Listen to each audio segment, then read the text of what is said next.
research has found that there's a real need for academia to more consider the peer cultures and personal interests of those who come from historically underrepresented groups.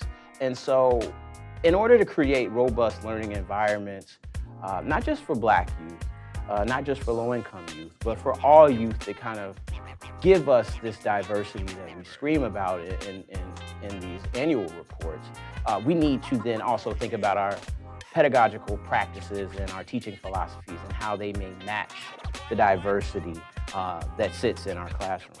Hip-hop culture in the classroom can cultivate problem solving, critical thinking mindsets. It can encourage social justice and activism.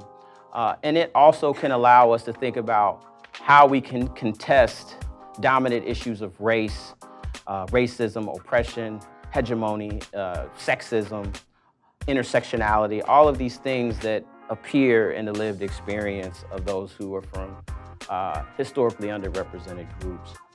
Does hip-hop degrade society?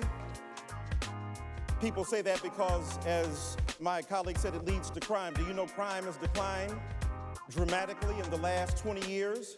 Murders are down, assaults are down, robberies are down, rapes are down. There is no one-to-one correlation between a hip-hop lyric and a subsequent material condition that leads to criminality.